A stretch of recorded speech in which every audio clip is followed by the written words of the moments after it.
बिहार में जिस तरीके से हर दिन अपराध बढ़ रहा है, लॉ एंड ऑर्डर पे सवाल उठ रहे हैं। सवाल नीतीश कुमार उनकी प्रशासन पे उठ रहे हैं कि आखिर अपराधी इतने बेखौफ हो कैसे सकते हैं कि उनको किसी का भी डर नहीं है। पुलिस और प्रशासन को अंगूठा दिखाकर आए दिन डकैती, चोरी, रेप ये सारे मामले सामने आ रहे हैं, लेकिन सरकार हाथ पर हाथ धरी बैठी है।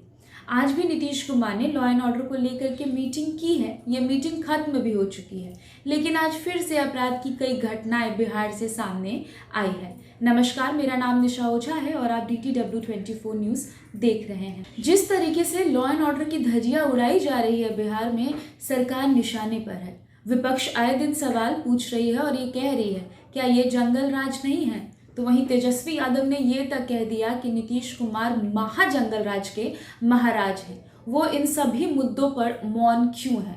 तो वहीं दूसरी तरफ तेजस्वी यादव की महिला कमांडो यानी कि ऋतु जायसवाल भी अब सरकार से सवाल पूछ रही है। आए दिन ट्वीट्स के जरिए ऋतु जायसवाल सरकार को निशाने पर ले रही है। आपको बता दें कि परिहर विधानसभा चुनाव से इस बार उन्होंने आरजेडी के टिकट से चुनाव लड़ा था, लेकिन महज 17 वोटों से वो हार गई थी, जिसके बाद उन्होंने शपथ लिया था। सुनकर हैरानी हुई होगी कि शपथ क्यों? हारने के बाद लोग शपथ कहाँ लेते हैं? अमूमन जीतने के बाद शपथ लिया जाता है, लेकिन ऋतु जायसवाल ने यहाँ पर उन लोगों के लिए शपथ लिया था जिन्होंने उनको वोट किया, और उन्होंने कसम खाया था कि वो उन लोगों के लिए निष्पक्ष तरीके से काम करेगी और ये दिखा देगी कि विपक्ष कैसे काम करता है। उन्होंने अपने फेसबुक वॉल पे लिखा था कि मैं ऋतु जायसवाल ये शपथ लेती हूँ कि वोट के हिसाब से जिन 71,851 लोगों ने मुझे परिहर में संपूर्ण जनता ने मुझ पर विश्वास करके मुझे वोट दिया, उनको आजीवन उनके संरक्षण में खड़ी रहूंगी। परिहर की जनता की आवाज़ सदन में आज तक उठ नहीं सकी, पर मैं ऋतु जायसवाल ये वचन देती हूँ कि आपकी हर सुख दुख तकलीफ में सबसे जोरदार तरीके से राज्य और देश स्तर पर हमेशा उठाती रहूंगी।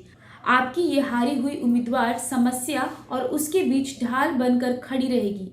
जल्दी सभी आंकड़ों को पूर्ण विवरण के साथ लाइव आकर समीक्षा और प्रतिक्रिया आपसे साझा करूंगी। ये ऋतु जायसवाल ने हारने के बाद शपथ लिया था और लोगों से ये वादा किया था कि जिस तरीके से गरीब जनता को नजरअंदाज किया जाता है, वो उनकी आवाज को सदन में बुलंद करेगी।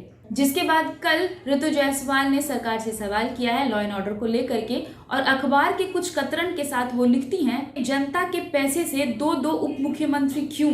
हम बिहारियों के टैक्स के पैसे अपनी सुविधाएं बढ़ाने जानने और जनता की सुरक्षा खत्म करते जाना क्या सही है? चाहे आप किसी भी पार्टी के समर्थक हो, पर क्या ये जायज है? मामूली बातों के लिए सीधे हत्या आम बात हो गई है। बच्चियों के साथ दुष्कर्म और उसका वीडियो वायरल कर देना तो हैवानियत के दिनाचार्य बनता जा रहा है।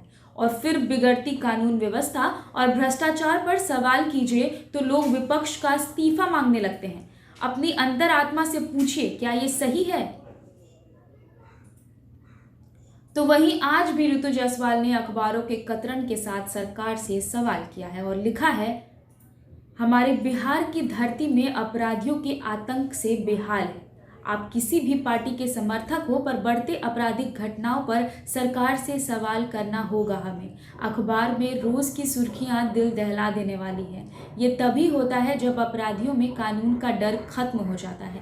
कानून का डर खत्म हो जाता है क्योंकि कानून के रखवाले कमज़ोर पड़ जाते हैं, और कानून के रखवाले कमज़ोर इसलिए पड़ जाते हैं क्योंकि सत्ता निष्क्रिय, निरंकुश और अहंकारी हो जाती है। और इसलिए जिनकी हत्या हो रही है, जिन बच्चियों के साथ बलात्कार हो रहा है, उनके परिजन की चीख सत्ताधारी लोगों तक पहुंचनी बंद हो चुकी है।